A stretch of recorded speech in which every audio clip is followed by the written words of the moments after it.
Josephine Baptiste's hands were shaking. For the first time in 34 years as a labor and delivery nurse, her hands were actually shaking. She sat across from the new hospital administrator, trying to maintain her professional composure, but her eyes kept drifting to his left wrist, to the small crescent-shaped birthmark she had memorized 3 decades ago.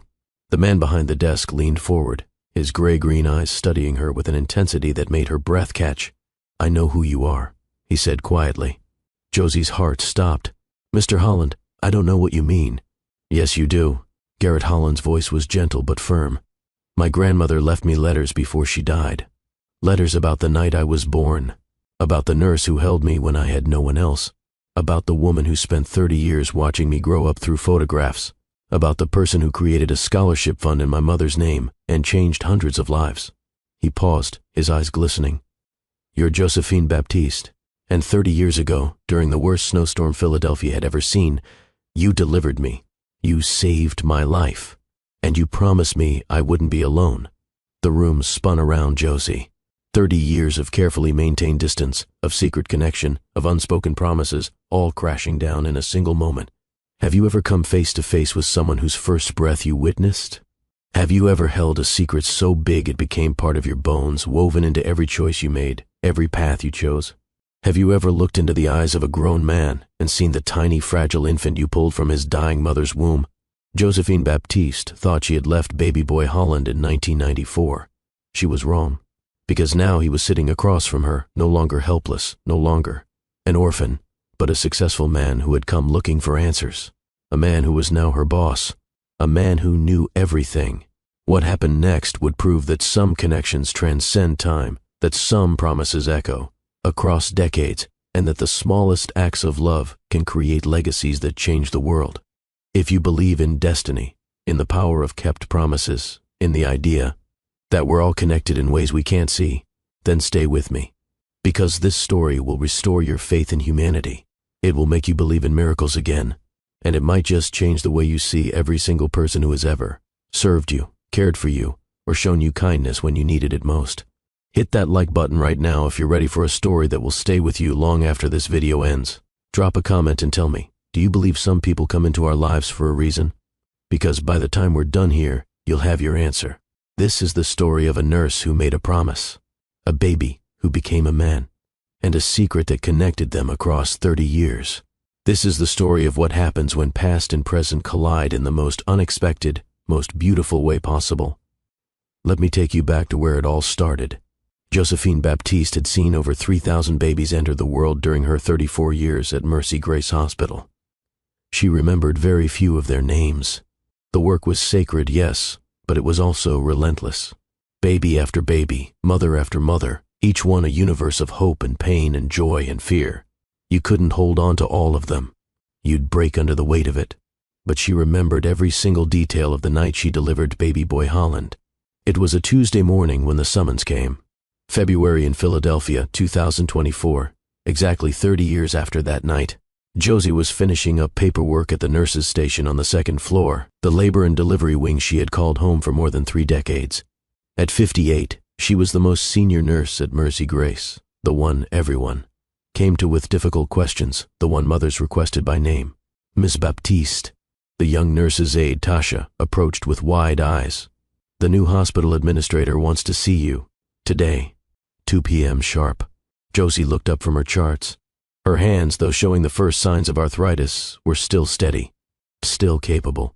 Still the hands that had caught thousands of babies and held thousands of mothers through their hardest moments. "Did he say what it's about?" she asked. "No, ma'am. But he's been reviewing personnel files all week. People are saying he's cleaning house, getting rid of the old guard to bring in younger staff who'll work for less." Josie allowed herself a small smile. "Baby girl, I've survived 4 hospital administrators, 2 budget crises, and more healthcare reforms than you've had birthdays. I'll survive this too." But the confidence in her voice didn't match the flutter in her chest. Something felt different about this summons. She couldn't name it, but after 34 years of trusting her instincts, she had learned to pay attention when they whispered warnings. At 2 o'clock, Josie rode the elevator to the 5th floor. The administrative wing always felt foreign to her, all polished wood and corporate art. so far removed from the raw, messy, beautiful work of bringing life into the world. She caught her reflection in the elevator's polished doors, silver coils cropped close to her head, scrubs pressed and professional despite a long shift, her name badge slightly worn from decades of use.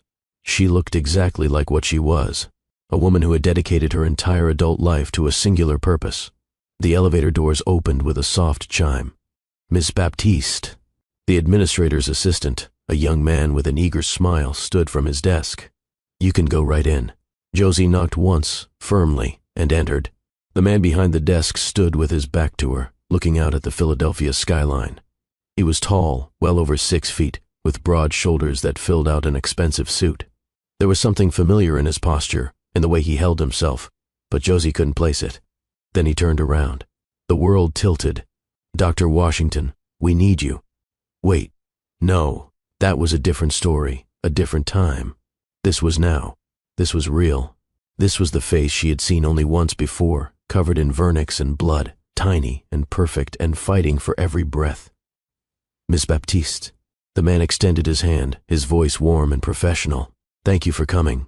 I'm Garrett Holland, the new hospital administrator. Please, have a seat." Josie couldn't move. Her eyes tracked over his face with a clinical precision born of 3 decades of observation. The bone structure, the unusual gray-green eyes, the age, exactly right, exactly 30 years. And then her gaze dropped to his left wrist as he gestured toward the chair. The birthmark, crescent moon-shaped, small, distinctive, unmistakable. It was him, baby boy Holland, the infant she had delivered during the worst snowstorm in Philadelphia history. The child she had held for 3 days while the hospital searched for his family. The baby whose first breath she had witnessed, whose dying mother she had honored, whose grandmother had asked her to remain connected across 3 decades of secret correspondence. "Miss Baptiste?" Garrett's voice pulled her back to the present. "Are you all right?" Josie forced her legs to move, forced herself to sit in the chair across from his massive oak desk. "I'm fine. Just a long shift." Garrett settled into his own chair, and Josie noticed the way he moved. Confident, purposeful, so different from the fragile infant she remembered. He opened a folder on his desk, and she saw her own personnel file, thick with 34 years of evaluations and commendations. "I've been reviewing your record," he said, and his eyes met hers. "It's quite remarkable. 34 years at Mercy Grace. Consistently excellent performance reviews, multiple commendations for going above and beyond. And according to our patient satisfaction surveys, you're the most requested nurse in the entire hospital." Josie found her voice. "I love my job. That's evident." Garrett's finger traced down a page. "But what's also evident is that you've been passed over for promotion at least 6 times in the past 15 years, despite being more than qualified for supervisory positions, despite having the respect of your colleagues and the trust of your patients. Why is that, Miss Baptiste?" The question caught her off guard. "I'm a bedside nurse, Mr. Holland. That's where I want to be, with the mothers and babies, even when those promotions would have come with significant pay increases, better benefits, more influence over departmental policy. Even then." Garrett leaned back in his chair, studying her with an intensity that made Josie wonder if somehow, impossibly, he recognized her too. But that was ridiculous. He'd been hours old. There was no way. "Can I ask why?" he said. "Because 30 years ago I made a promise," Josie thought. "Because there's a grave I visit every Sunday that reminds me where I belong. Because some debts can never be repaid, only honored through service. Because that's where I can make the most difference," she said aloud. Something flickered across Garrett's face. Respect, maybe. Or recognition of someone who understood purpose over profit. "Miss Baptiste, I want to be very clear about something. I'm not here to clean house or push out experienced staff. I'm here to fix a system that's been broken for a long time. A system that undervalues people like you, dedicated professionals who've given their lives to this institution." He pulled out another folder. "I'd like to create a new position, Director of Maternal Care Excellence. It would involve some administrative work, but primarily you'd be developing best practices, mentoring new nurses, and yes, still working directly with mothers and babies when you choose. The salary would be nearly double what you're making now." Josie stared at him. "Why me?" "Because in the 3 weeks I've been here, I've heard your name more times than any other. Mothers ask for you specifically. Doctors trust your judgment implicitly. Other nurses look to you for guidance. You're already leading, Ms. Baptiste. I'm just trying to make it official and ensure you're compensated fairly for what you already do. I need to think about it. Of course. Take your time. Garrett stood, extending his hand across the desk. I hope you'll say yes, though. People like you are why Mercy Grace matters, why healthcare matters. You don't just deliver babies, Ms. Baptiste. You deliver hope. That's rare. That's valuable, and it deserves to be honored. As Josie shook his hand, she felt the warmth of his palm against hers and was suddenly transported back 30 years. To the first time she had touched him, when he was so tiny, her hands could cradle his entire body. When he was fighting for his first breaths and she was whispering promises she never thought she'd have to keep face to face. She released his hand and stood to leave. Miss Baptiste. Garrett's voice stopped her at the door. There's one more thing. Josie's heart hammered against her ribs. Yes? I wonder if we might talk again soon. Not just about the position, about something else, something personal. The room seemed to shrink around her. What else, Mr. Holland? Garrett's gray-green eyes held hers, and in them she saw something ancient and knowing. About why I really came to Mercy Grace Hospital, about what I've been looking for, about a nurse who saved my life 30 years ago and then spent 3 decades honoring a promise she thought no one knew about. Josie gripped the door handle to steady herself. You know. I know. Garrett's voice was soft. Or at least, I think I know. My grandmother left me letters to be opened after her death. One of them was about you, about the night I was born, about the nurse who held me when I had no one else, about the woman she'd been sending pictures to for decades, about a scholarship fund created in my mother's name. He took a step toward her. I've been looking at personnel files for 3 weeks, Miss Baptiste, but I was really only looking for one name. Yours. Because I came to Mercy Grace for 2 reasons. To transform maternal care in this city, yes, but also to find the woman who brought me into this world. The woman who promised me I wouldn't be alone. The woman who kept that promise in ways I'm only beginning to understand. Josie felt tears threatening, but 34 years of professional composure held them back. Why? Because my grandmother's last letter said that if I ever wanted to understand where I came from, if I ever wanted to know who I was supposed to be, I should find you. She said you were there for the most important moment of my life, that you cared for my mother when she was dying, that you made promises to me that shaped everything that came after. Garrett's voice broke slightly. I want to know about that night, Miss Baptiste. I want to know about my mother. I want to understand the promise you made. And if you'll let me, I want to honor the connection my grandmother built between us.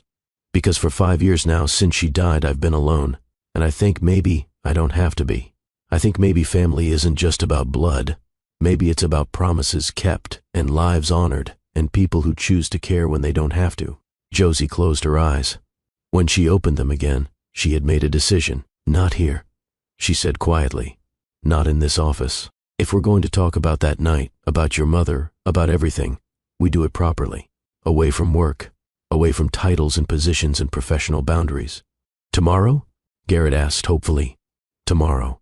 Josie nodded. There's a bench in Rittenhouse Square, near the fountain. 2 o'clock.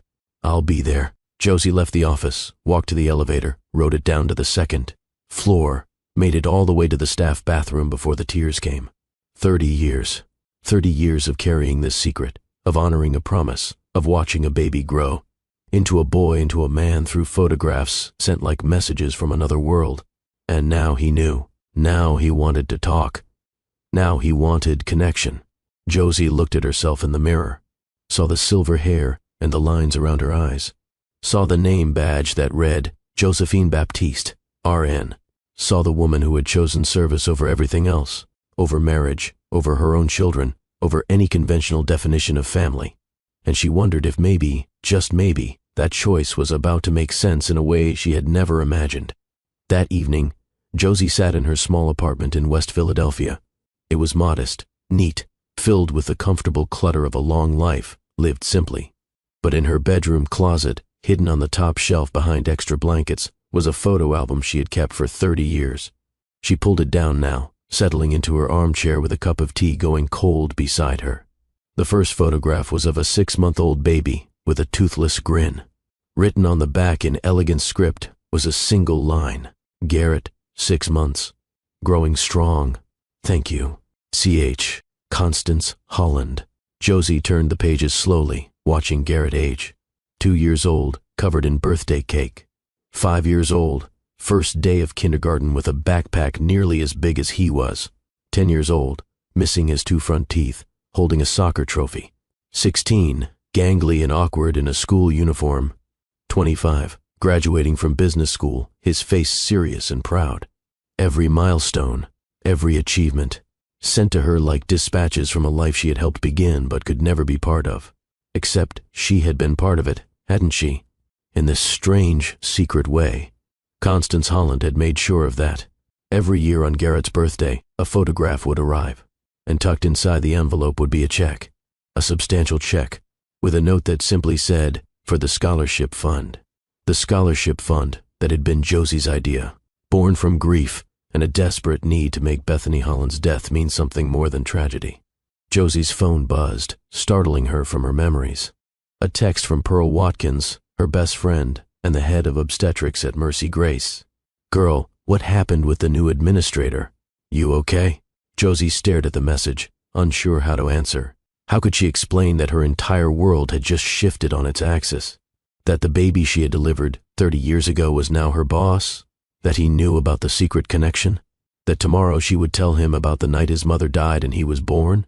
I'm fine, she typed back. Tell you tomorrow. She set the phone down and returned to the album. The last photograph was from 5 years ago. Garrett at 25, his arm around an elegant older woman with silver hair and kind eyes. Constance Holland, the grandmother who had raised him, the woman who had built a bridge between Josie and Garrett across 3 decades. Constance had died of cancer 6 months after that photo was taken. Josie had attended the funeral, standing in the back of the church, listening to adult Garrett eulogize the woman who had given him everything. His voice had been strong and clear, full of love and grief in equal measure. He had talked about Constance's generosity, her commitment to maternal health causes, her belief that every mother deserved support and every child deserved a chance. He had mentioned a scholarship fund she had been passionate about, the Bethany Holland Scholarship Fund, named for his mother. Josie had left before anyone could notice her tears. Now, sitting in her apartment with the photo album in her lap, she wondered what Constance would think about this moment, about Garrett finding her, about the secret finally being revealed. Had Constance planned this? Had those letters been her final gift, her way of bringing together 2 people who had circled each other for 30 years? Josie closed the album and returned it to its hiding place. Then she made herself dinner, watched the news, went through the motions of a normal evening. But her mind was already in Rittenhouse Square, already sitting on that bench, already preparing to tell a story she had never told anyone in its entirety. The story of February 14, 1994, the worst snowstorm in Philadelphia history, and the night that changed 2 lives forever. To understand why Josephine Baptiste made the choices she made, why she kept the promise she kept, why she built the life she built, you need to understand that night. You need to know about Bethany Holland, about the baby who refused to give up, about the 3 days that followed, and about the moment when Josie Baptiste made a promise that would define the next 30 years of her life. Let me take you back.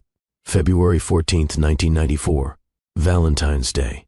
The snow had started that morning as gentle flakes, the kind that made Philadelphia look like a snow globe, beautiful and harmless. But by afternoon, the Weather Service was calling it a historic storm. By evening, the city was shutting down, roads impassable, businesses closed, people trapped wherever they happened to be. When the storm hit with full force, Mercy Grace Hospital was running on a skeleton crew. Half the staff couldn't make it in through the snow. Those who were already there pulled double shifts, triple shifts, however long it took. Josie Baptiste, 28 years old and in only her 4th year, as a labor and delivery nurse, had been scheduled for the day shift. But when the evening shift couldn't get to the hospital, she stayed. Of course she stayed. That's what you did. Lives depended on you. The labor and delivery ward was quiet. The storm had kept people home. Expectant mothers who weren't in active labor were told to stay put, to call if contractions started, to wait out the storm. So Josie and the other nurses caught up on paperwork, restocked supplies, and watched the snow pile up outside the windows. It was just after 9 o'clock when Dr. Walter Brennan burst through the doors of the nurses' station. Josie. His face was grim. We've got an incoming, Car accident victim, approximately 8 months pregnant, critical condition. Josie's training kicked in immediately, overriding the spike of adrenaline. Ete, 5 minutes. Paramedics say it's bad. Mother has severe head trauma, in and out of consciousness. But they're picking up a fetal heartbeat. Strong one. I'll prep trauma bay 1. Josie moved with practiced efficiency, her hands steady despite the urgency. 4 years in, she had seen complicated deliveries, premature births, mothers in distress. But something about this case made her stomach clench with foreboding. A car accident in this storm, severe head trauma, 8 months pregnant and alone in a vehicle. What had this woman been running from? Or running toward? The ambulance arrived in a flurry of snow and flashing lights. Paramedics wheeled in a gurney, and Josie got her first look at the patient. The woman was young, early 20s maybe. Her face was so swollen and bruised that it was hard to make out her features. Blood matted her blonde hair. Her body was broken in ways that made Josie's heart sink, but her belly was round and full, and when Josie placed the fetal monitor, she heard it. The strong, steady heartbeat of a baby who was fighting to survive. Jane Doe, one of the paramedics reported, found in a vehicle that had been abandoned in a ditch off Route 76. No ID, no purse, nothing. Car was barely visible in the snow. If the plow driver hadn't spotted it, she'd have frozen to death out there. By the time we arrived, she was in active labor. How long has she been laboring? Dr. Brennan asked. No way to know. Could be hours. For the next 3 hours, Josie and the medical team fought to save 2 lives. It was a battle waged with monitors and medications, with careful hands and desperate prayers. The mother, Jane Doe, drifted in and out of consciousness. When she was aware, she didn't speak. Couldn't speak, maybe. Her injuries were catastrophic.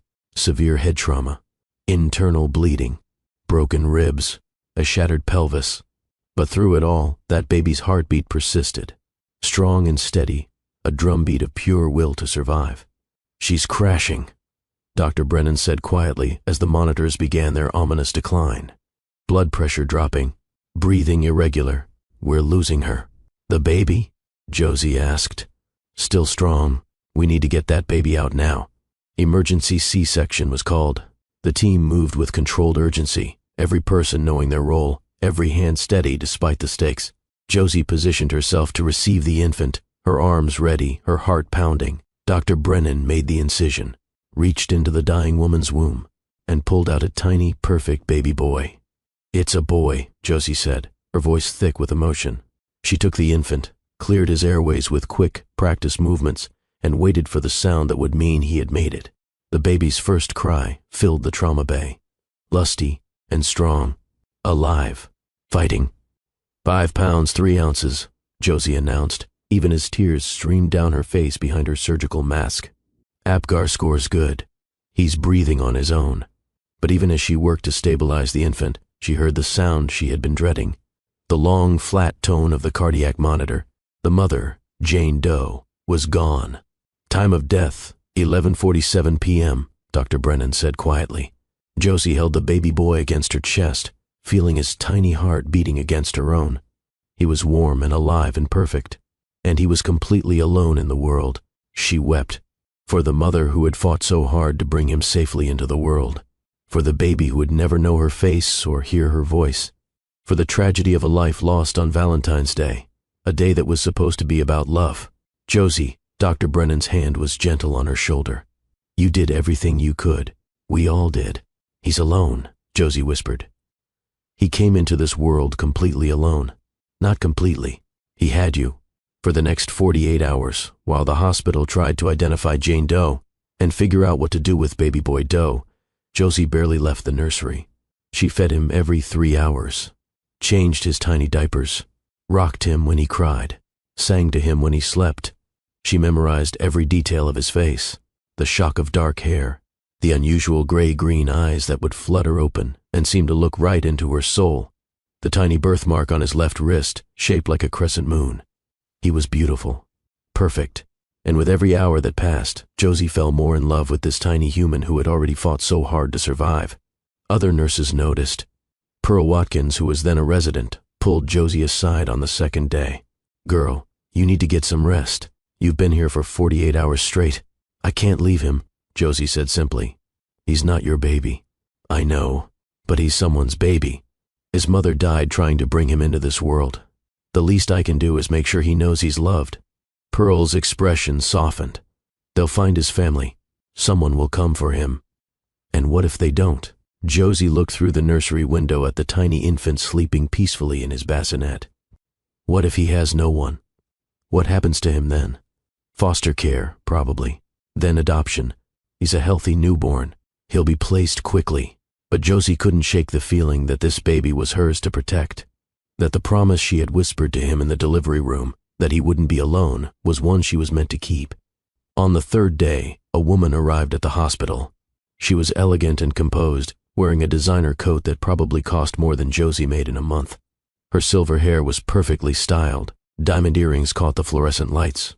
Everything about her spoke of wealth and privilege, and a life very different from the one lived by most people who walked through Mercy Grace's doors. "I'm here about the baby," the woman said to the receptionist. "The one from the accident. I'm his grandmother." Josie watched from the nursery window as hospital administrators met with the woman, watched as paperwork was reviewed, watched as this stranger who claimed to be family prepared to take away the infant Josie had come to love. "Ms. Baptiste?" The woman, who had introduced herself to the staff as Constance Holland, appeared at the nursery door. "They tell me you've been caring for my grandson." "Yes, ma'am," Josie replied, her arms instinctively tightening around the baby. Constance Holland studied her with ice-blue eyes that seemed to see everything. "They also tell me you delivered him, that you saved his life." "I did my job. I think you did more than that." Constance's expression softened almost imperceptibly.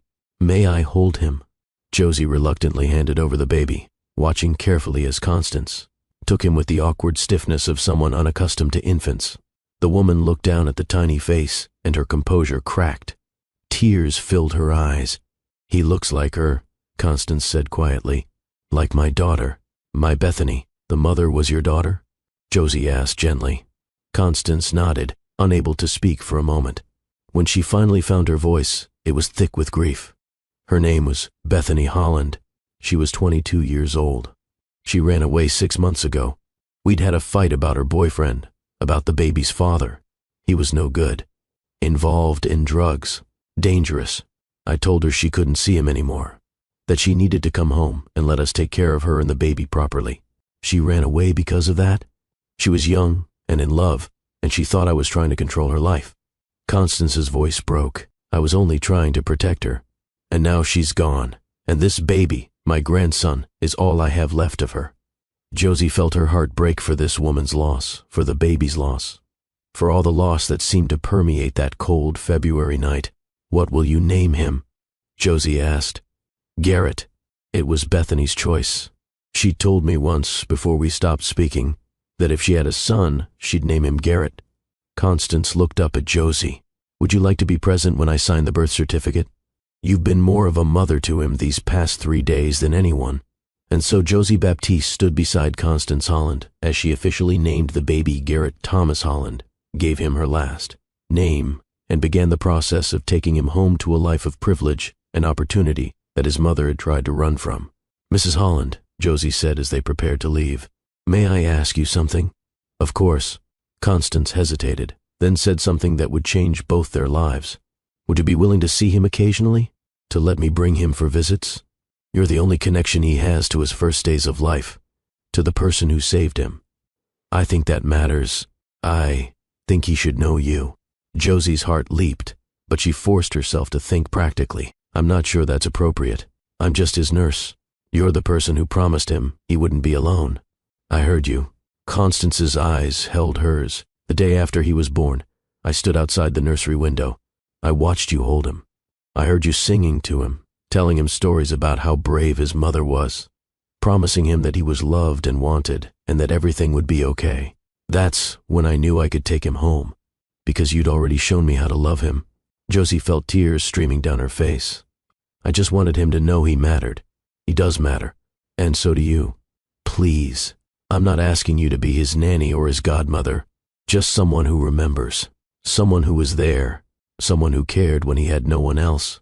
How could Josie say no to that? How could she walk away from this baby she had already promised to protect? "Okay," she said.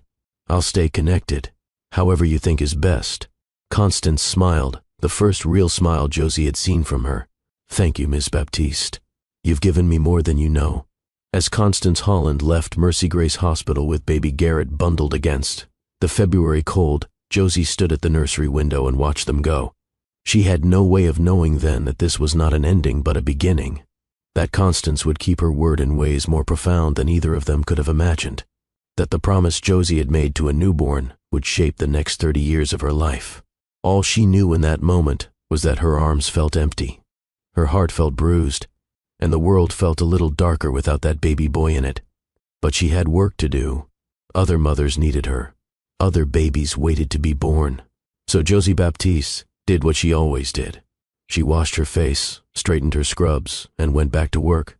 She had no idea that 6 weeks later, a photograph would arrive in her mailbox.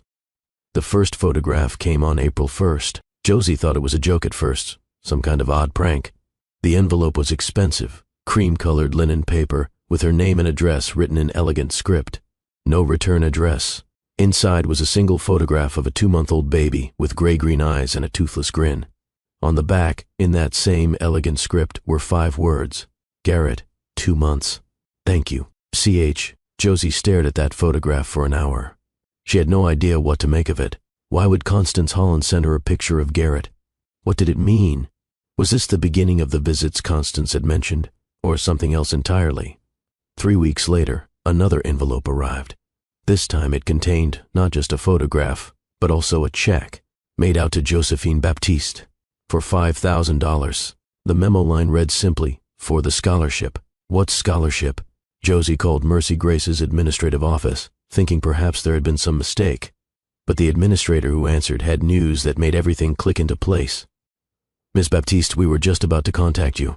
We've received a substantial donation to establish a scholarship fund in the name of Bethany Holland. The donors specify that you should administer it, to help single mothers pursue nursing degrees." Who made the donation?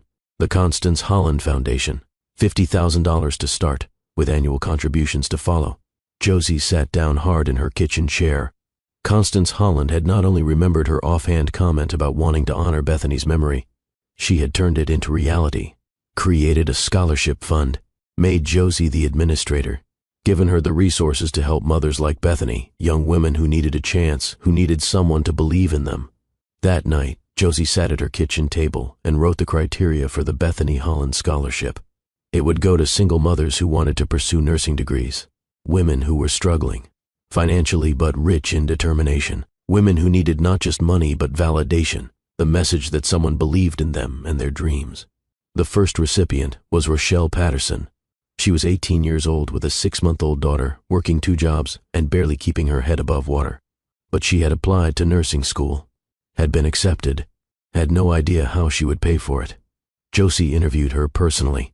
Sitting across from this exhausted, hopeful young woman, Josie saw Bethany, saw what Bethany might have become if she had lived, saw the potential waiting to be unlocked if someone would just offer a hand up instead of a handout. "You're going to do great things, Rochelle," Josie said as she handed over the scholarship award letter. "I believe in you." Rochelle wept. No one had ever said those words to her before. That was 15 years ago.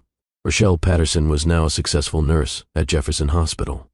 Her daughter Kennedy was in college. The cycle of poverty had been broken, and it had started with Bethany Holland's death, with Constance Holland's generosity, with Josie Baptiste's commitment to turning tragedy into purpose.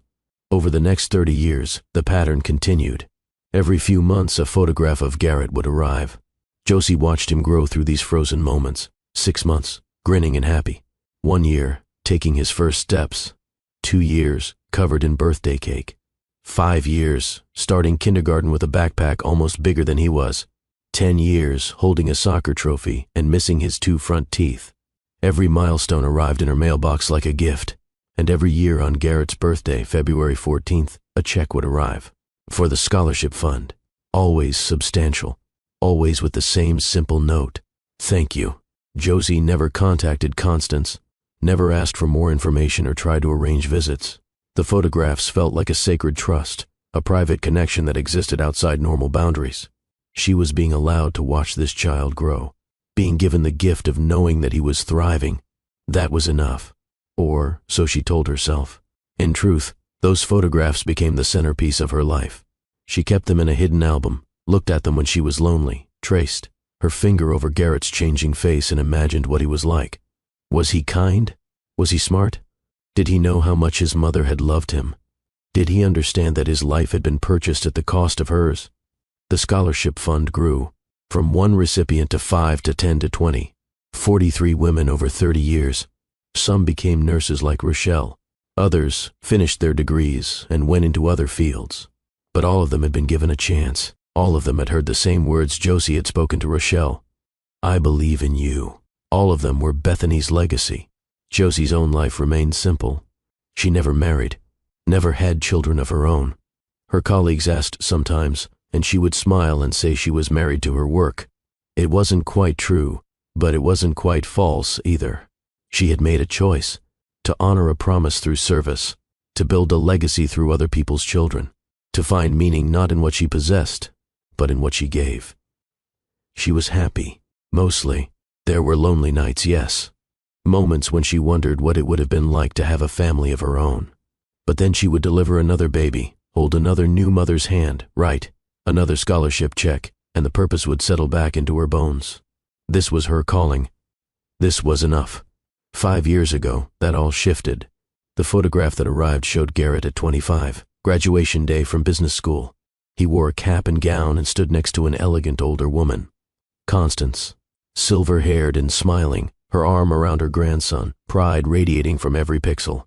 3 months later, Josie read Constance Holland's obituary in the Philadelphia Inquirer. Cancer, a brief illness, survived by her grandson, Garrett Thomas Holland. Josie attended the funeral, stood in the back of the church, watched as adult Garrett eulogized the grandmother who had raised him. His voice was strong and clear, full of love and grief. My grandmother taught me that privilege is only meaningful when it's used in service of others, Garrett said. She believed that every mother deserves support and every child deserves a chance. That's why she established the Bethany Holland Scholarship Fund in my mother's name. Over the past 30 years, that fund has helped 43 women pursue nursing degrees. 43 futures changed. 43 families transformed. That's the legacy my grandmother leaves behind. Josie wept silently in the back pew. Constance had never told Garrett about her, had never explained Josie's role in his first days of life. And now she was gone, taking those secrets with her. Or so Josie thought. She left before anyone could notice her, drove home, sat in her apartment surrounded by 3 decades of photographs, and mourned the loss of the only other person who knew the full story of that February night. The photographs stopped coming. No more checks arrived. Josie assumed the connection was severed permanently. She continued running the scholarship fund with her own savings and small donations from grateful recipients. She continued working at Mercy Grace, delivering babies, mentoring young nurses, living her quiet life of service. 5 years passed, and then Garrett Holland walked through her door. Now here we are, Josie thought, sitting in her apartment the night before their meeting. Full circle.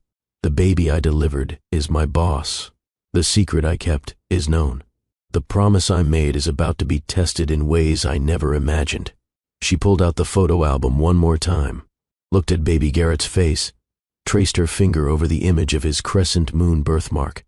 Tomorrow she would tell him everything, about that snowy night, about his mother's bravery, about Constance's wisdom, about the promise that had shaped her entire adult life. Tomorrow the secret would become a story, and Josie had no idea what would happen next.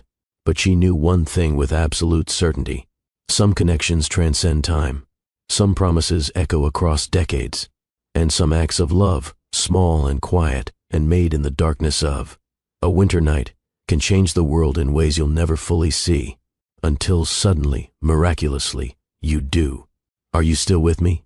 Because this is where the story takes a turn that will prove to you that every small act of kindness matters, that every promise kept creates ripples you cannot measure. That family isn't always about blood. Sometimes it's about showing up. Sometimes it's about keeping your word. Sometimes it's about love that doesn't ask for anything in return.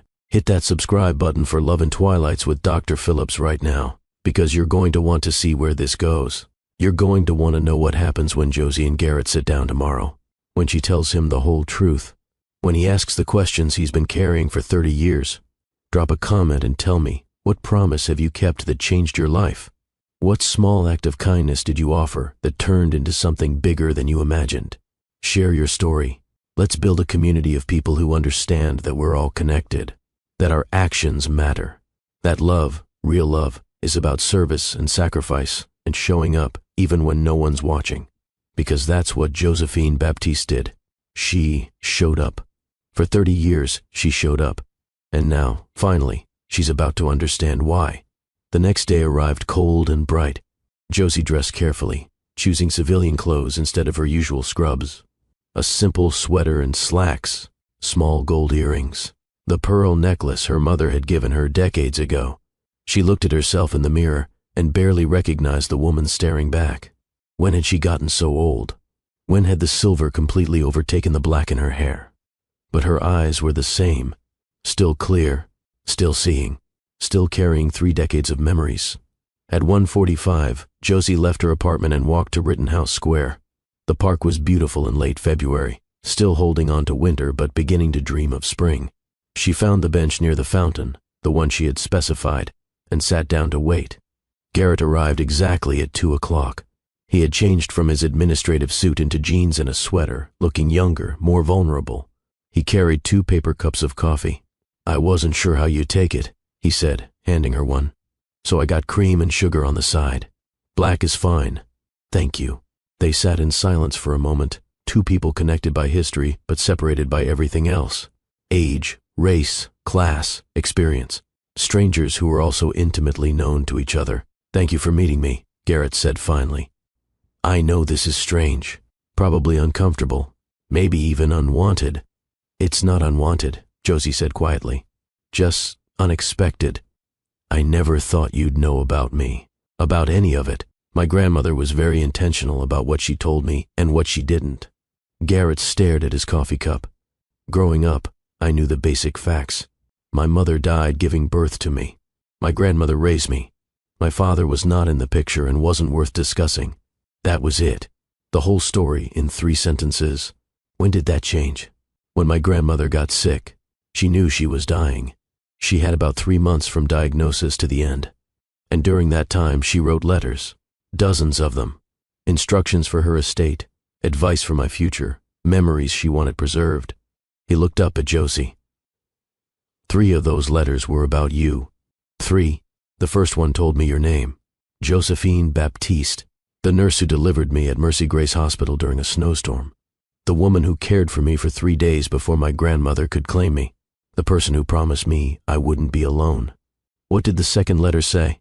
That she had been sending you photographs of me for 30 years. That you had created a scholarship fund in my mother's name. That every year she donated money to that fund as a way of thanking you for saving my life and honoring my mother's memory. Garrett's voice grew thick with emotion. The third letter was different. It was instructions. She said that if I ever wanted to understand where I came from, if I ever wanted to know who I was supposed to be, I should find you. She said you were there for the most important moment of my life, that you saw something in my mother worth honoring, that the way you kept your promise to me should teach me how to live my own life. Josie felt tears streaming down her face. I had no idea she felt that way.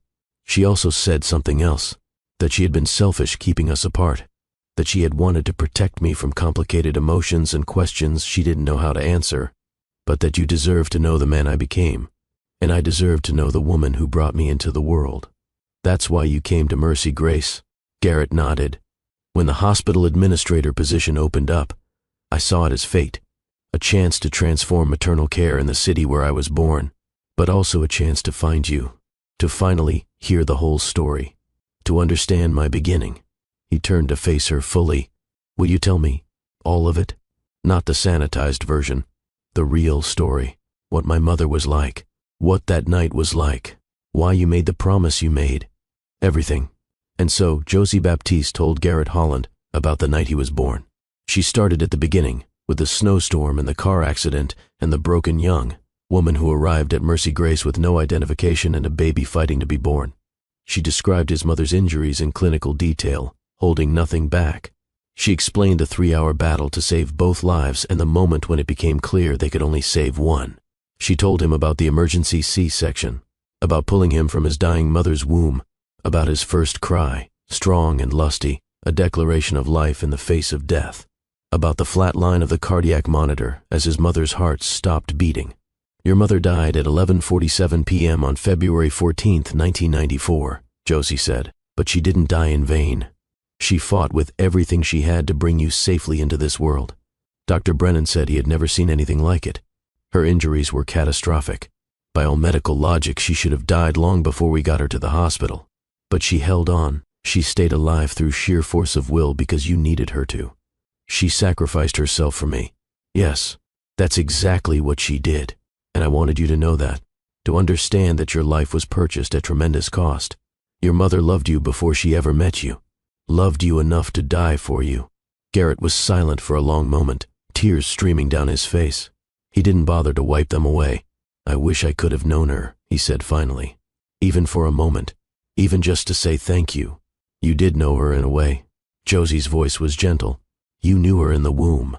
You heard her heartbeat, felt her love, experienced her protection. And you carry her with you. In your eyes, in your face, in the determination your grandmother said you always had. That came from her.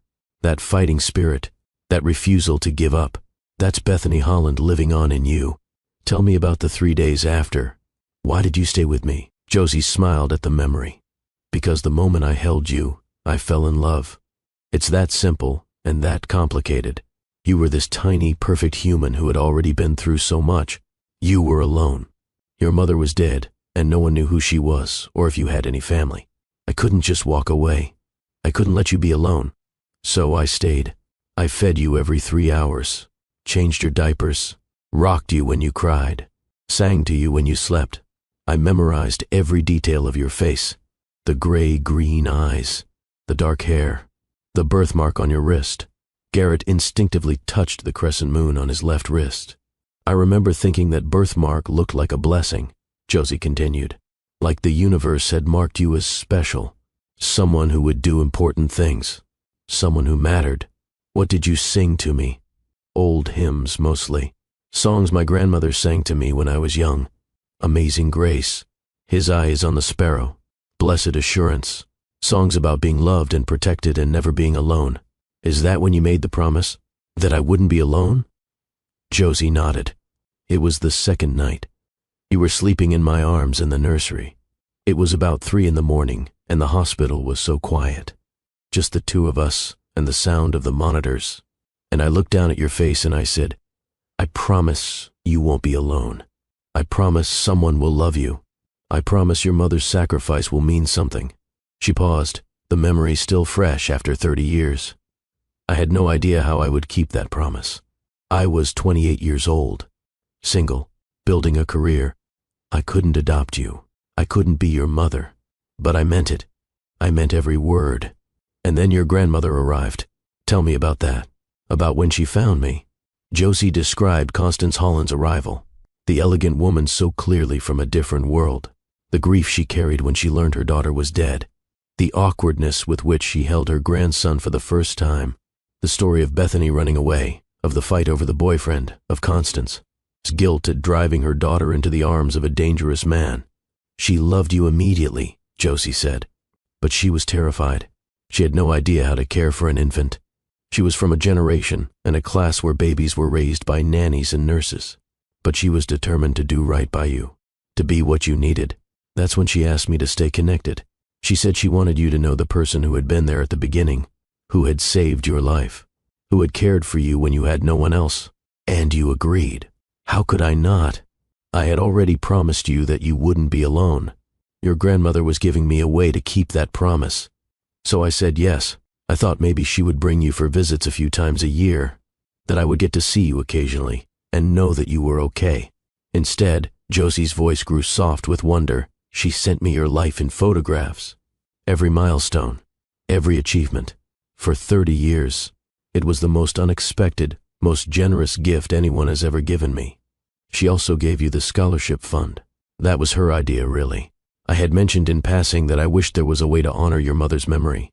to help young women like Bethany who were struggling but full of potential. 2 weeks later, I got a call from the hospital saying Constance Holland had established a scholarship fund in Bethany's name and wanted me to administer it. Garrett leaned forward. Tell me about the scholarship recipients. I know the numbers. 43 women over 30 years. But who were they? What did the scholarship do for them? Josie smiled. The first recipient was a young woman named Rochelle Patterson. She was 18 years old with a 6-month-old daughter, working 2 jobs, barely surviving, but she had been accepted to nursing school and had no idea how she would pay for it. I interviewed her personally, sat across from her in a coffee shop, and asked her why she wanted to be a nurse. And she said, because when my daughter was born, the nurse who delivered her treated me like I mattered, like I wasn't just another poor black girl who got pregnant too young. She saw me as a person, and I want to do that for other women. I want to be someone who sees people. What happened to her? She graduated 4 years later, top of her class. She's now a nurse at Jefferson Hospital. Her daughter Kennedy is in college. The cycle of poverty was broken, and it all started because someone believed in Rochelle when she was at her lowest point. Garrett's eyes were bright with emotion. That's what my grandmother wanted. That's what the scholarship was supposed to do. It did so much more than that. Josie pulled out her phone and showed him pictures. Teresa Morales, 24 years old, twin toddlers, escaping domestic violence.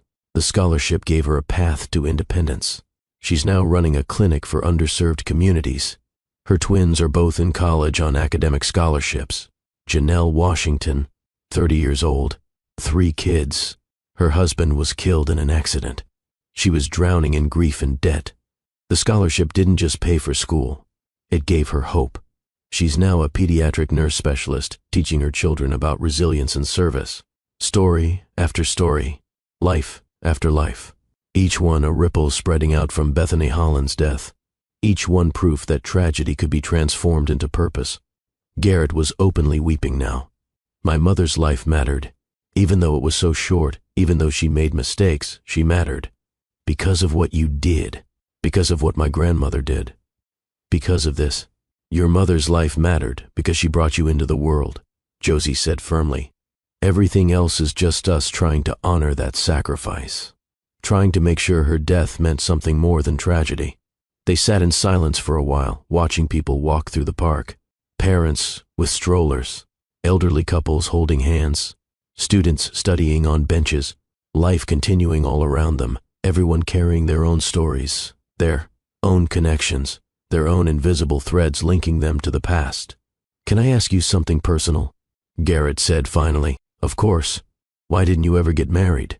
Have children of your own? You clearly would have been an incredible mother. Josie considered the question. It wasn't the first time someone had asked, but it was the first time the answer felt fully formed. I made a choice, she said slowly. Maybe not consciously at first, but over time it became clear. I chose to honor my promise to you through service. To be a mother to thousands of babies instead of 1 or 2 of my own. To build a family through the scholarship recipients and the mothers I helped and the nurses I mentored. Was it lonely sometimes? Yes. Did I wonder what I was missing? Absolutely. But every time I delivered a baby, every time I helped a young mother believe in herself, every time I saw one of the scholarship recipients graduate, I felt fulfilled in a way I don't think conventional motherhood could have given me. She looked at Garrett. And I got to watch you grow up. Through photographs, yes, but I saw you. I knew you. I was proud of you. In my own strange way, I was part of your life. That felt like enough. It was more than enough, Garrett said. It was everything. And now I want to make sure you know that. I want to honor what you've done. I want to expand the scholarship fund, triple the funding, partner with nursing schools across the state, help hundreds more mothers. But I want you to lead it. Will you? Josie felt her breath catch. Garrett, that's incredibly generous, but I'm 58 years old. I should be thinking about retirement, not taking on new responsibilities. Who better to lead it than the woman who's been doing it for 30 years? Who better to mentor the next generation of nurses than someone with your experience in your heart? Please, Josie, let me do this. Let me honor you the way you've honored my mother. Before Josie could answer, her phone buzzed. She glanced at the screen and her face went pale. What's wrong? Garrett asked. It's the hospital. Multiple vehicle collision. Pregnant women involved. They're calling in all off-duty labor and delivery staff. Josie was already standing, her body moving on instinct after 34 years of answering these calls. I have to go. I'll drive you, Garrett said immediately. My car is 2 blocks away. It'll be faster than waiting for a cab. 10 minutes later, they burst through the doors of Mercy Grace's emergency department. The controlled chaos of a mass casualty event filled the space.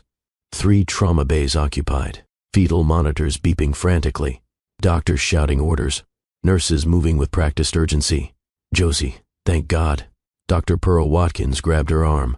Bay 2, 18 years old, 32 weeks pregnant. Premature labor brought on by the accident. She's terrified and alone and asking for you. How does she know me? She doesn't. But she heard one of the nurses mention your name, and apparently her mother told her that if she ever had a baby at Mercy Grace, she should ask for Nurse Josie Baptiste. What's her name? Kennedy. Kennedy Patterson. Josie felt the world shift. Patterson. Rochelle Patterson's daughter. The first scholarship recipient. The 18-year-old single mother who Josie had believed in 15 years ago. And now her daughter was here, in labor, asking for her. I've got her, Josie said, already moving toward Bay 2. Garrett stood uncertainly in the hallway, clearly out of place in his civilian clothes among the medical staff in scrubs. Josie turned back to him. You wanted to see what I do? She said. You wanted to understand why I chose this? Come with me. Watch, but stay out of the way. Garrett followed her into Bay 2, where a frightened young woman lay on a gurney, her hands protectively cradling her swollen belly. Her face was bruised from the accident, tears streaming down her cheeks. Kennedy? Josie took her hand. I'm Nurse Baptiste. I hear you asked for me. The girl's eyes filled with relief. My mom told me about you. She said you changed her life, that you gave her a chance when nobody else would. She said, if I ever needed help, to find you. Where's your mom now, sweetheart? Working a night shift at Jefferson Hospital. She doesn't even know I'm here. The accident happened so fast, and now the baby's coming too early and I'm so scared. Hey, look at me. Josie's voice dropped into that calm, soothing tone that had comforted thousands of frightened mothers. You're at Mercy Grace, which means you're in the best hands possible. I'm going to be with you through all of this, okay? You're not alone. Kennedy's grip tightened on Josie's hand. Promise? I promise. Garrett watched from the corner of the room as Josie transformed. This wasn't the reserved woman he had been talking to in the park. This was a woman completely in her element, moving with confidence and grace. Her hands steady, her voice calm, her presence radiating competence and compassion. For the next 6 hours, Josie guided Kennedy through the premature delivery. Garrett saw her check monitors, adjust 4 lines, whisper encouragement, hold Kennedy's hand through contractions. He saw her coordinate with doctors, direct nurses, make split-second decisions with absolute certainty. He saw her catch a tiny infant, clear its airways, stimulate its first breath. Heard the weak but determined cry of a premature baby fighting for life. It's a girl, Josie announced, her voice thick with emotion. 4 pounds, 2 ounces. She's small, but she's strong, just like her mama. Kennedy sobbed with relief and exhaustion as Josie placed the tiny infant on her chest for skin-to-skin contact. What's her name, sweetheart? Josie asked. Hope, Kennedy whispered, staring down at her daughter with wonder. Her name is Hope. Garrett felt something shift in his chest as he watched this scene. This was what his life had cost. This moment of birth, of new life entering the world, of a mother meeting her child for the first time. His mother had died to give him this moment, and Josie had spent 30 years creating this moment for thousands of other mothers and babies. He understood now, understood the promise, understood the calling, understood why Josie had chosen service over everything else. Miss Baptiste? A nurse poked her head into the room. Dr. Watkins needs you in Bay 1. Another delivery. Complications. I'll be right there. Josie looked at Kennedy. I need to go help another mama, but you're in good hands here. The nurses will take care of you and Hope.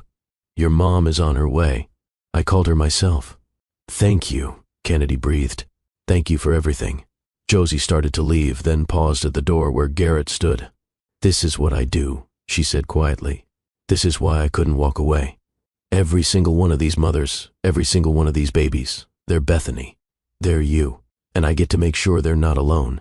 She left to attend to the next emergency, and Garrett remained in the room, watching Kennedy hold baby Hope, watching the nurses move with practiced efficiency, watching the miracle of life assert itself in the face of danger and fear. He pulled out his phone and made a call. "Jenkins? Garrett Holland. I need you to draft a proposal for the board. Full expansion of the Bethany Holland Scholarship Fund. Triple the current endowment. Partnerships with every nursing school in Pennsylvania. And I want it named the Josephine Baptiste Center for Maternal Excellence. Get it done by Monday." He hung up and looked through the window where he could see Josie in Bay 1, once again holding a frightened mother's hand, once again promising that everything would be okay, once again keeping the promise she had made 30 years ago. This was his purpose. This was why he had come to Mercy Grace. Not just to find the woman who had saved him, but to honor her service, to amplify her impact, to make sure that what she had built over 30 years would continue for 30 more, for 300 more, forever. Several hours later, after both deliveries were complete and both mothers and babies were stable, Josie found Garrett in the hospital cafeteria, drinking bad coffee and looking shell-shocked. "You're still here," she said, sliding into the chair across from him. "Where else would I be?" Garrett looked at her with new eyes. "Josie, what I saw tonight, what you did, I have no words for it. It was just a regular shift. There was nothing regular about it. You saved 2 lives tonight. Actually 4. Counting the babies. You held those women together through their fear. You made them believe they could do it. That's not just medical skill. That's something else entirely." Josie smiled tiredly. "That's the promise. That's what I've been trying to tell you. Every mother I help, I'm keeping the promise I made to you, that you wouldn't be alone, that you'd be loved, that your mother's sacrifice would mean something." She reached across the table and took his hand. "And every time I deliver a baby, I think about that snowy February night, about your mother fighting to bring you into this world, about you crying for the first time, about the miracle of new life. And I'm grateful. Grateful that I was there. Grateful that I got to be part of your story. Grateful that your grandmother let me stay connected. I'm the one who's grateful," Garrett said. "And I'm going to spend the rest of my life making sure other people know what you've done, what you continue to do." Over the next few weeks, Garrett worked with hospital administration to create the proposal for the expanded scholarship fund. But more than that, he spent time understanding the full scope of Josie's impact. He interviewed scholarship recipients, talked to mothers she had delivered, spoke with nurses she had mentored.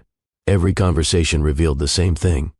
Josephine Baptiste had changed lives, not through grand gestures or public recognition, but through consistent, quiet service, through seeing people, through keeping promises, through showing up day after day, year after year, for 3 decades.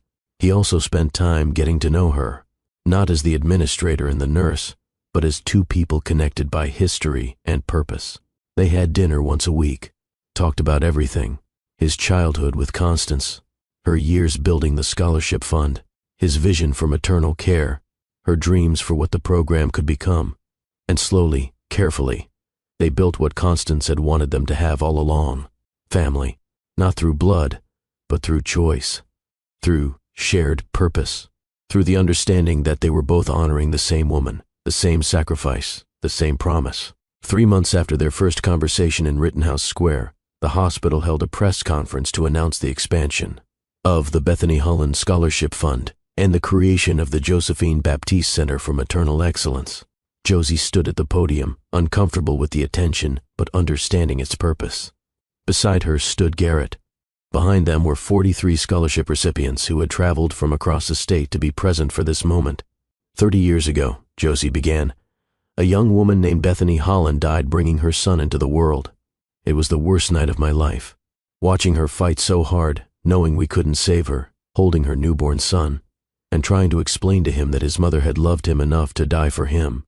I made a promise that night, to Bethany, to her son, to myself, that her death would mean something, that her sacrifice would create ripples of good in the world, that young mothers like her would be supported and valued and given chances to thrive. She gestured to the scholarship recipients.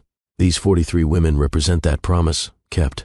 Each one was a single mother struggling to survive, let alone pursue her dreams. Each one needed someone to believe in her, to see her potential, to offer a hand up, And each one has gone on to help hundreds, thousands of other people. Mothers, babies, families, communities. That's what happens when we invest in people, when we see their humanity, when we offer support without judgment. The ripples spread out in ways we can never fully measure. Bethany Holland died at 22 years old, but through these women, through the people they've helped, through the lives they've touched, she's saved thousands. Josie's voice grew stronger. This expansion isn't about me. It's about honoring every young mother who's fighting for a better future. It's about creating a world where no woman has to choose between her dreams and her children. It's about understanding that when we support mothers, we support entire communities. The Josephine Baptiste Center for Maternal Excellence will help 300 more women over the next 10 years. 300 futures changed, 300 families transformed. And the ripples from that, the lives those 300 women will touch, it's immeasurable. It's infinite. She looked at Garrett. Bethany Holland's son is the reason this is happening. He came to Mercy Grace Hospital with a mission to transform maternal care. He found me, the nurse who delivered him, and instead of treating our connection as a curiosity, he saw it as a calling. He understood that his life was built on his mother's sacrifice and my promise, and he dedicated himself to amplifying that promise. That's what legacy looks like, not monuments or buildings with your name on them, though we're grateful for both. Legacy is using what you've been given to create opportunities for others. Legacy is understanding that your privilege, your resources, your position, it all comes with responsibility. Legacy is honoring the people who came before by serving the people who come after. The applause was thunderous, but Josie's eyes were on Garrett, who was openly crying, and on the scholarship recipients, who represented everything she had worked for. After the press conference, as people milled around drinking champagne and making small talk, a woman approached Josie. She was in her mid-40s, well-dressed but not wealthy, with kind eyes and a tentative smile. "Ms. Baptiste? My name is Ruth Chen. I saw the press conference announcement in the newspaper. I came because I need to tell you something." "Of course. How can I help you?" Ruth pulled out a worn photograph. It showed two young girls, maybe 10 and 12 years old, smiling at the camera. "This is me," Ruth said, pointing to the younger girl. "And this is my half-sister, Bethany Holland." Josie felt the world tilt. "You're Bethany's sister?" "Half-sister. Different fathers. My mother left Bethany with her wealthy father when I was a baby. We barely knew each other, maybe saw each other a handful of times growing up. But I never stopped wondering what happened to her. She disappeared when I was 16, just vanished, and no one would tell me where she'd gone or if she was okay." Ruth's voice cracked. "I saw your press conference announcement, saw the photograph of Bethany that you have hanging in the new center, and I saw the picture of Garrett. He looks just like our mother, just like Bethany, and I finally knew what happened to my sister." "I'm so sorry," Josie said gently. "Bethany died 30 years ago, giving birth to Garrett. She was in a car accident and her injuries were catastrophic, but she held on long enough to bring him safely into the world." Ruth nodded, tears streaming down her face. "That sounds like her. She was always fierce, always fighting. I only knew her a little bit, but I remember that about her. She never gave up." "Would you like to meet him?" Josie asked. "Garrett, your nephew, he's here. If he'd be willing. I know I'm a stranger, but I'd like to tell him about the aunt he never knew, about our mother, about the Bethany who existed before the tragedy." And so Josie facilitated another connection, another bridge between past and present. She brought Ruth to meet Garrett, watched as they studied each other's faces, looking for echoes of the woman who connected them. "You have her eyes," Ruth said softly, "and her stubborn chin. Our mother used to say Bethany could convince anyone of anything with that chin." "Tell me about her," Garrett said immediately. "Not the version in the hospital records or my grandmother's sanitized stories. The real Bethany, the person you knew." They talked for hours. Ruth shared memories of their brief encounters. Bethany's love of painting, her terrible singing voice, her dream of traveling the world, her tendency to fall hard and fast for people who didn't deserve her love, her determination to prove wrong everyone who underestimated her. "She talked about you," Ruth said. "Before she disappeared, she called me one night, which was unusual because we rarely spoke. She said she was pregnant, that everyone was telling her to get an abortion, to give the baby up, to come home and let her family handle everything. But she was going to keep you. She was going to raise you herself.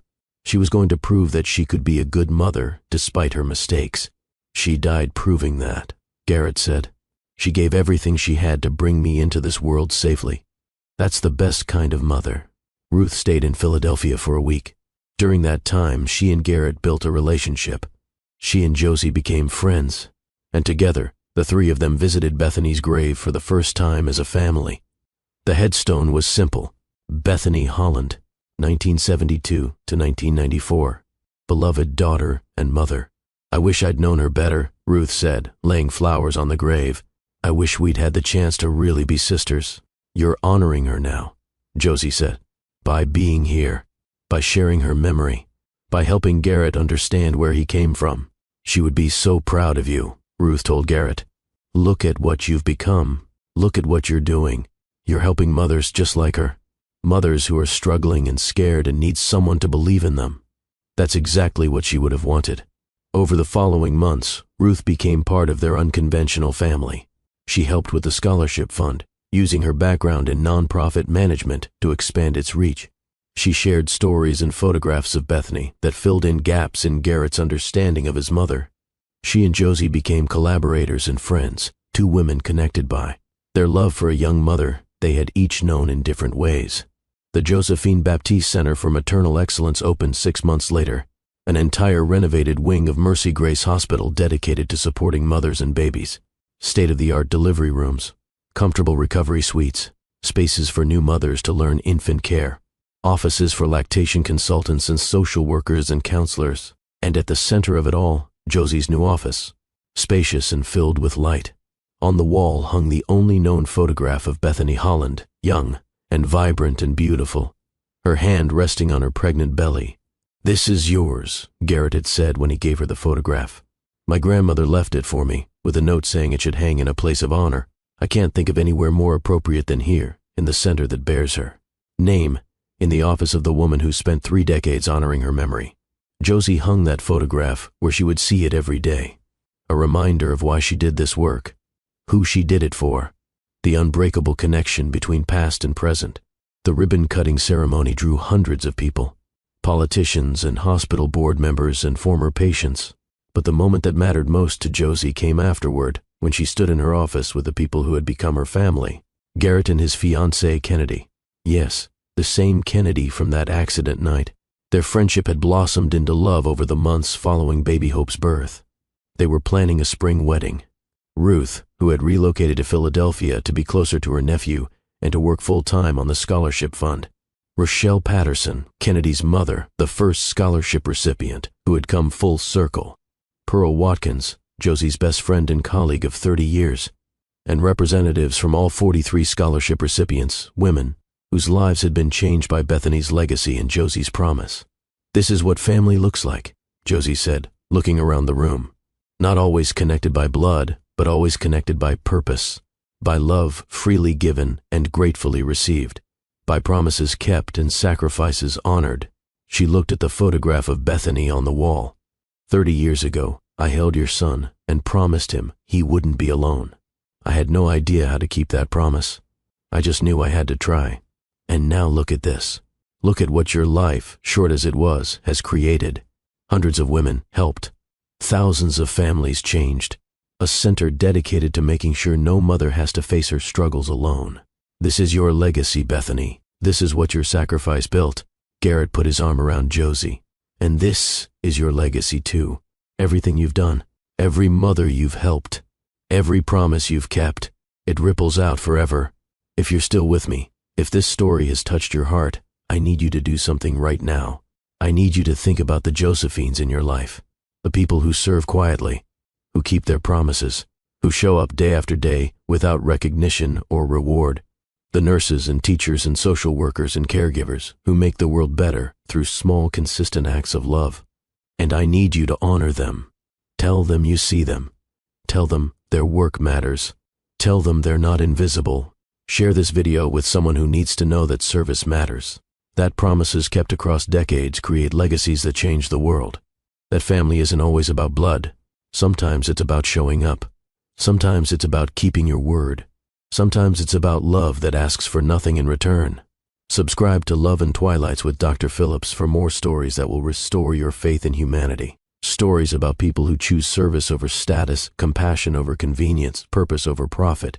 And drop a comment telling me about someone in your life who's like Josie. Someone who serves without recognition. Someone who keeps promises no one else knows about. Someone who makes the world better through quiet, consistent love. Tag them. Let them know they're seen. Because people like Josephine Baptiste need to know their sacrifice isn't invisible. Their service isn't forgotten. Their promises matter. 5 years later, Josephine Baptiste retired from active nursing at 63. But retirement for Josie didn't mean stopping. It meant shifting. She continued running the scholarship fund, now operating in 6 states and having helped over 300 women. She served on the board of Mercy Grace Hospital. She taught seminars to nursing students about patient-centered care. But mostly, she spent time with her family. Garrett and Kennedy had married in a beautiful spring ceremony where Josie stood beside them as family. Not quite mother of the groom, not quite honored guest, but something more meaningful than either. The person who had connected them, the keeper of their origin stories. A year after the wedding, Kennedy gave birth to twin girls. They named them Bethany and Grace. Bethany, for the grandmother they would never meet.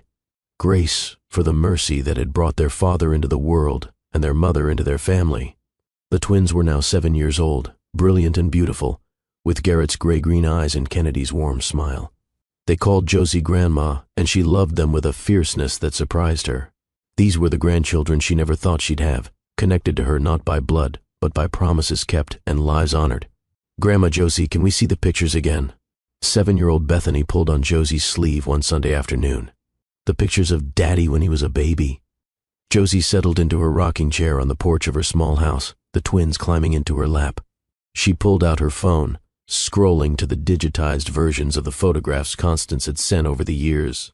"That's Daddy," Grace squealed, pointing at a picture of baby Garrett. "He's so tiny." He was, Josie confirmed. Just 5 pounds, 3 ounces when he was born. So small I could hold him in one arm. "Tell us the story," Bethany demanded, "about the night he was born." And so Josie told them. She had refined the story over the years, made it age-appropriate for young ears, but she never lost the essential truth. The snowy night, the brave mother, the baby who fought to live, the promise that connected them all. The twins listened with rapt attention, as they always did.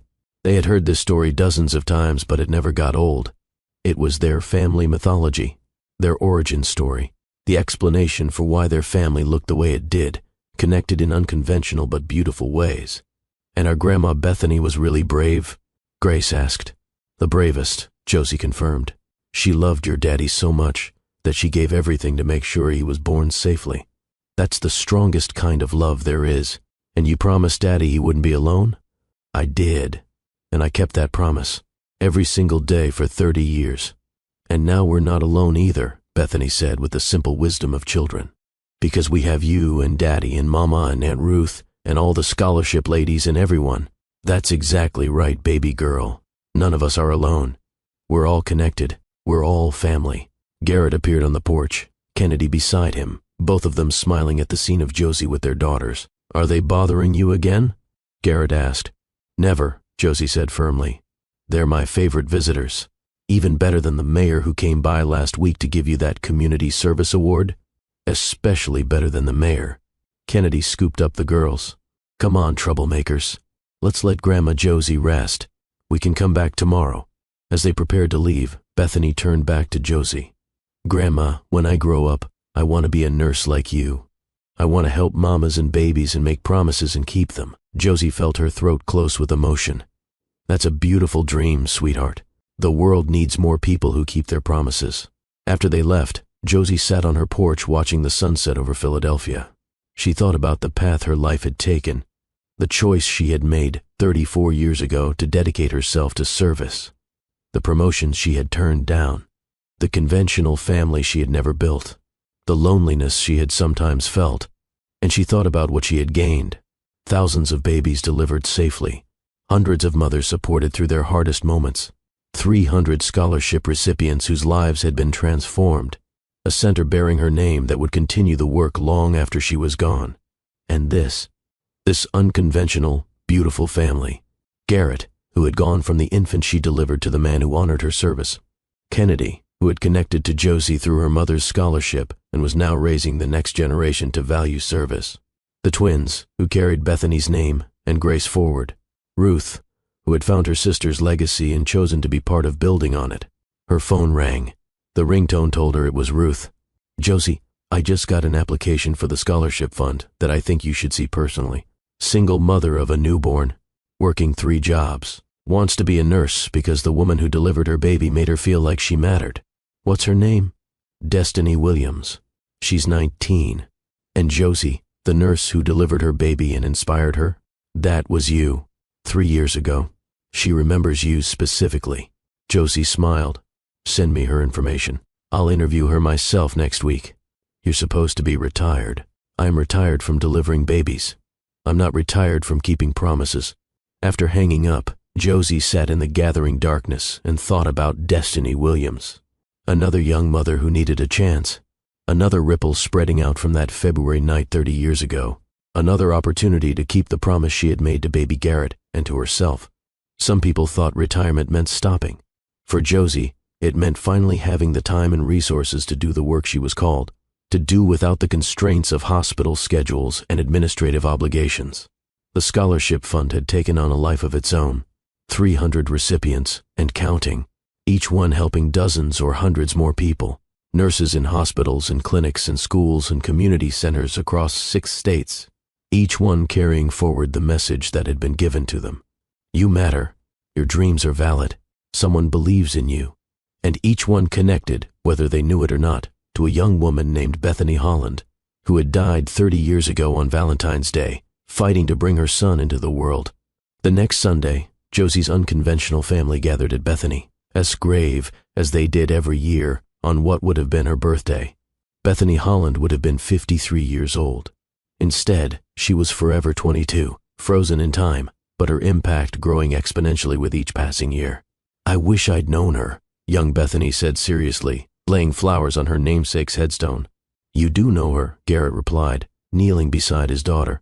"Every time you paint a picture or show kindness to someone who's struggling or stand up for what's right, you know her. Because those were the things she valued, the things she fought for.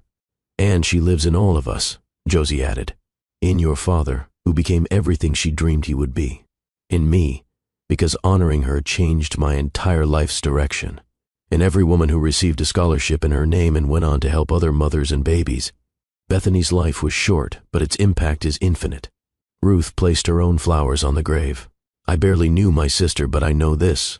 She would be so proud of what her death created. Not because she died, but because people chose to honor her life by serving others. That's the best kind of legacy." They stood together in silence for a moment, this family built not on blood but on promises kept and love freely given. Garrett and Kennedy and their twin daughters. Josie, who had delivered Garrett and mentored Kennedy and now loved the twins as her own grandchildren. Ruth, who had found her sister's memory and chosen to honor it through service. That evening, as Josie sat on her porch with a cup of tea, Garrett and Kennedy stopped by. The twins were with Kennedy's mother for the evening, giving the adults a rare moment of quiet conversation. "There's something we want to ask you," Kennedy said, settling into the chair beside Josie. "What's that, sweetheart?" "Garrett and I have been talking. We want to expand the maternal care model we've built at Mercy Grace, take it to other cities, create a network of centers that prioritize supporting mothers holistically, not just medically. Scholarship funds and parenting classes and mental health support and career counseling. Everything a mother needs to thrive, not just survive." "That sounds wonderful," Josie said. "We want you to be the founding director," Garrett added. "Not day-to-day operations, you're supposed to be retired, but the vision, the philosophy, the training for staff. We want the Josephine Baptiste model of care to be the standard across the entire network." Josie stared at them. "I'm 63 years old, and you have wisdom that can't be taught in medical school," Kennedy said. "You have a way of seeing people, of making them feel valued, that every healthcare provider should learn. Please, Josie, let us amplify what you've built. Let your legacy extend beyond Philadelphia." Josie thought about the thousands of mothers she had helped over 34 years, about the promise she had made to baby Garrett, about Bethany Holland's sacrifice and Constance Holland's generosity. about the 300 scholarship recipients and the ripples they were creating. She thought about Destiny Williams, the 19-year-old she would interview next week, who needed someone to believe in her. She thought about all the mothers who would come after Destiny, all the babies who would be born into this world needing the same promise Josie had made 30 years ago. You're not alone. You're loved. You matter. Okay, she said. I'll do it. But only if we expand the scholarship fund too.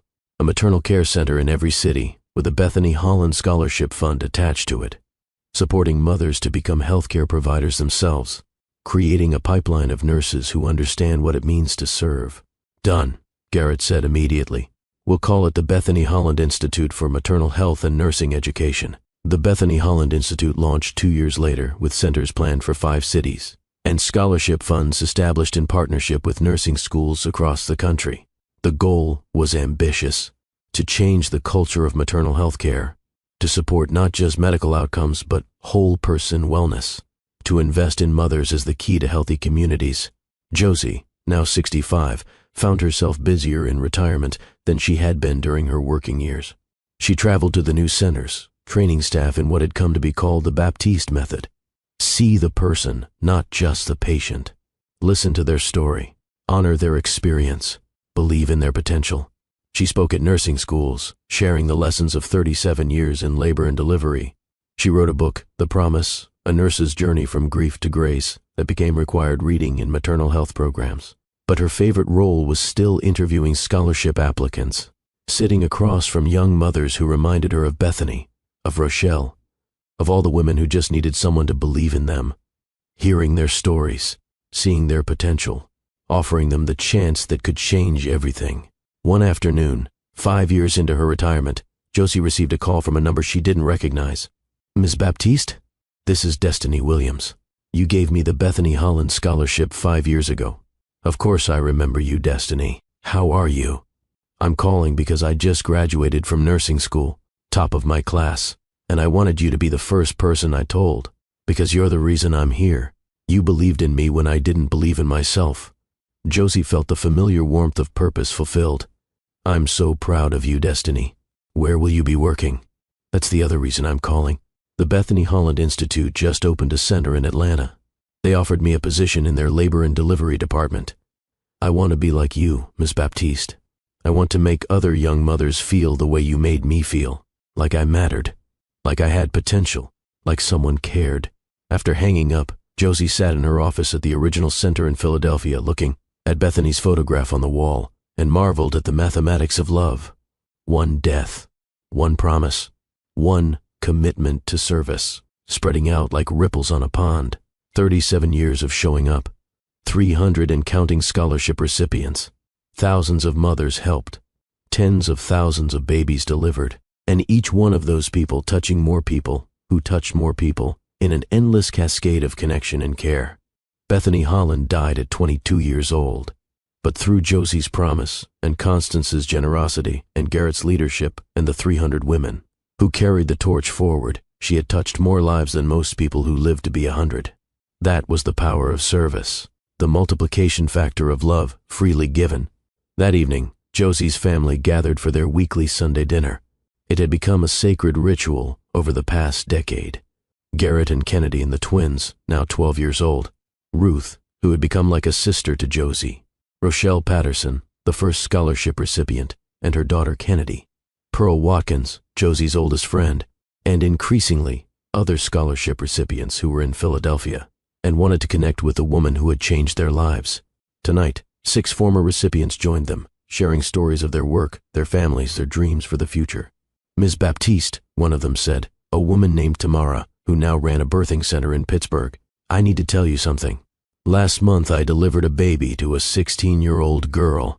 She was terrified, alone, convinced she had ruined her life, and I held her hand and I told her exactly what you told me. You're not alone. You matter. You can do this. How did Tamara ask? She believed me. And after the delivery, she asked me how I became a nurse. So I told her about the scholarship fund, about you, about Bethany Holland, and she said she wants to apply when her baby is old enough for daycare. She wants to become a nurse too. Josie felt tears streaming down her face. That's 4 generations now. Bethany to me, to you, to this young mother. The ripples never stop. They never will, Garrett said. That's the point. That's what we're building. A legacy that perpetuates itself. Every person we help goes on to help others. It's infinite. As dinner wound down and people began to leave, young Bethany approached Josie with a serious expression on her face. Grandma Josie, I need to tell you something. What is it, sweetheart? I've been thinking about the story, about my namesake, about the promise you made to Daddy, about everything. And I've made a decision. What decision? When I grow up, I'm not just going to be a nurse. I'm going to expand the Bethany Holland Institute. I'm going to make sure every city has a maternal care center and a scholarship fund. I'm going to carry on what you started. Josie pulled her granddaughter into a hug, overcome with emotion. You're 12 years old. You have plenty of time to figure out what you want to do. Bethany pulled back, her gray-green eyes, so like her father's, so like her namesake's, fierce with determination. I already know. This is my family's purpose, and I want to be part of it. Later that night, as Josie sat in her favorite chair looking at the photographs that covered her walls, she reflected on the strange, beautiful path her life had taken. She had never married, never had biological children, never built the conventional family that society told her she should want. But look at what she had instead. A family built through service and promise-keeping and love freely given. Garrett, the infant she had delivered, now a son in every way that mattered. Kennedy, who she had helped bring into the world and who had become a daughter. The twins, who would carry forward the legacy into another generation. Ruth, who had found family in the memory of a sister she barely knew. The 300 scholarship recipients, who called her Mama Baptiste and sent her updates on their lives and their children. The thousands of mothers she had helped over 37 years, many of whom still sent her cards on Mother's Day. This was abundance. This was what a life well lived looked like. On what would be her last visit to Bethany's grave, 10 years after her retirement, Josephine Baptiste knelt beside the headstone and spoke aloud to the young woman she had never really known, but had honored for nearly 4 decades. I kept my promise, Bethany. Your son is a good man. He's using his privilege to help others. He's created a network of care that's changing maternal health across the country. He's married to a wonderful woman I delivered after her mother received the first scholarship in your name. They have twin daughters who are brilliant and kind and determined to carry on the work. Your half-sister Ruth found us. She's been helping with the scholarship fund for years. She tells Garrett stories about you that help him understand where he came from. And the scholarship fund. Bethany, if you could see what your name has built. Over 400 women now. Nurses and doctors and social workers. Women who were single mothers struggling to survive, who now have careers and stability and purpose. Women who are helping other women. The ripples spreading out endlessly. Your life was short, but its impact is infinite. That's what I wanted you to know. That's what I've spent 37 years proving. Your sacrifice mattered. Your love for your son mattered. Your courage in bringing him into the world mattered. And I'm grateful. Grateful that I was there that night. Grateful that I got to deliver your son and make him a promise I've spent my life keeping. Grateful that your mother let me stay connected. Grateful for the family and the purpose and the meaning that came from the worst night of my life. Rest well, Bethany. Your legacy is in good hands. Josephine Baptiste passed away peacefully in her sleep at the age of 76, surrounded by family. Not biological family, but the family she had built through service and love. Garrett and Kennedy held her hands. The twins, now 21 and both in nursing school, wept at her bedside. Ruth stood at the foot of the bed, grateful for the friend who had helped her find her sister's memory. At her funeral, over 1,000 people gathered. Mothers she had delivered, scholarship recipients she had believed in, nurses she had mentored, babies, now adults, whose first breath had been witnessed by her steady hands. Garrett delivered the eulogy. His voice was strong, though tears streamed down his face. Josephine Baptiste delivered me on February 14, 1994, during the worst snowstorm in Philadelphia history. She pulled me from my dying mother's womb, gave me my first breath, and promised me I wouldn't be alone. For the next 37 years, she kept that promise in ways both small and profound. She watched me grow up through photographs.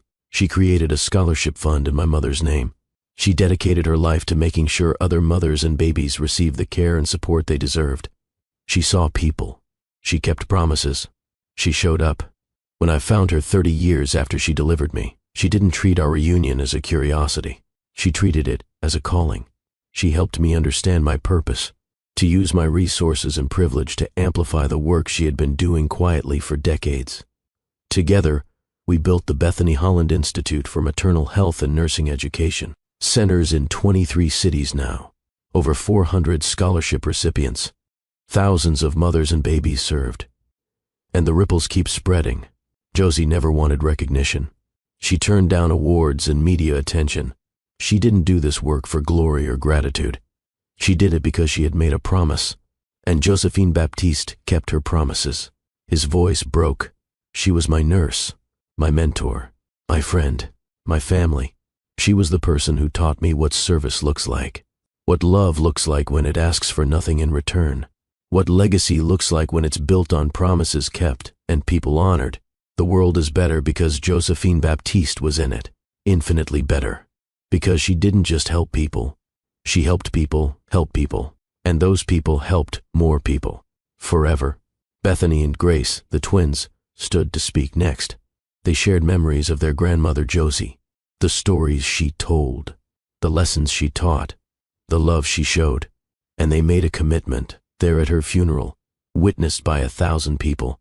We're establishing the Josephine Baptiste Legacy Scholarship, Bethany announced, for the grandchildren of original Bethany Holland Scholarship recipients, because Grandma Josie understood that transformation takes generations. She invested in mothers knowing their children and grandchildren would carry forward what she started.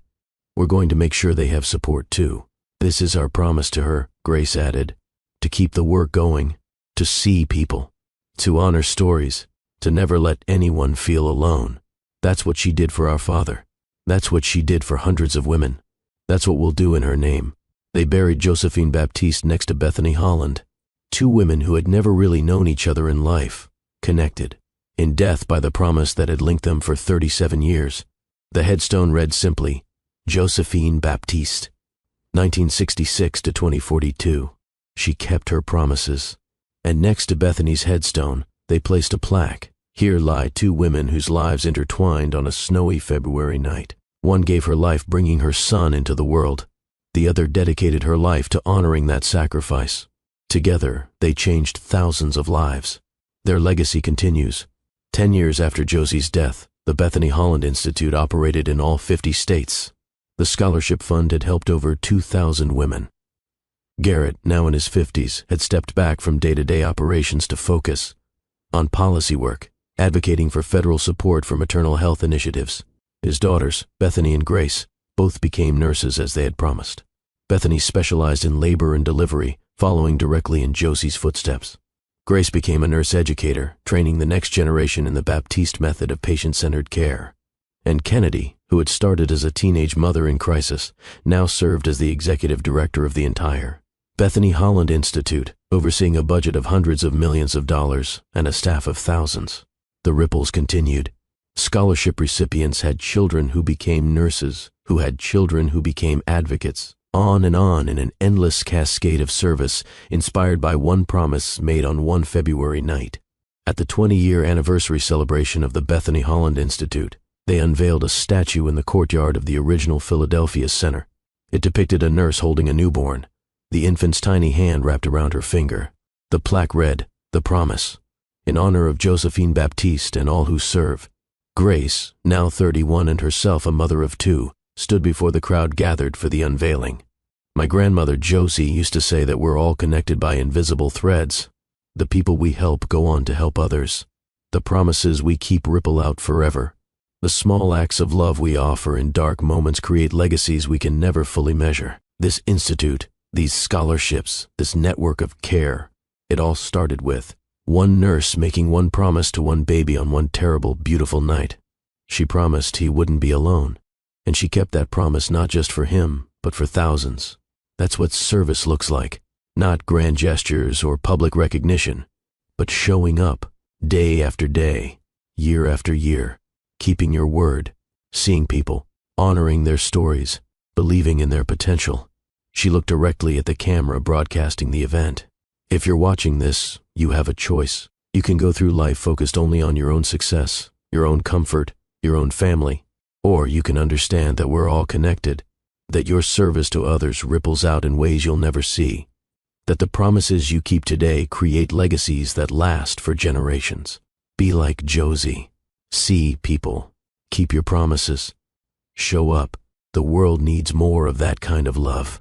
And so the story of Josephine Baptiste and Bethany Holland and Garrett and all the lives they touched became part of the larger story of how we care for each other, how we honor sacrifice, how we keep promises across decades and generations. It became proof that one person choosing service over status, compassion over convenience, purpose over profit can change the world. Not through grand gestures, through small, consistent acts of love, through promises kept, through showing up forever. If this story has touched you, if you believe in the power of kept promises and the ripple effects of love, then do something right now. Share this video. Let someone in your life know they matter. Honor the people who serve quietly, the nurses and teachers and caregivers and social workers who make the world better without recognition. Subscribe to Love and Twilights with Dr. Phillips for stories that remind you what really matters in life, for narratives that celebrate service and sacrifice and the invisible threads connecting us all. Comment below with the name of someone who's like Josie, someone who keeps promises, someone who serves without recognition, someone who makes the world better through small, consistent acts of love. Let them know they're seen, because that's what Josephine Baptiste taught us, that seeing people matters, that honoring their stories matters, that keeping promises matters every single day, every single person, every single moment. It all matters. The babies we deliver into the world deliver us too, into purpose, into meaning, into the kind of love that transforms everything it touches. That's the real miracle, and it's available to all of us, if we choose it, if we show up, if we keep our promises, just like Josie did. For 37 years, one baby at a time, one promise at a time, one life at a time, forever.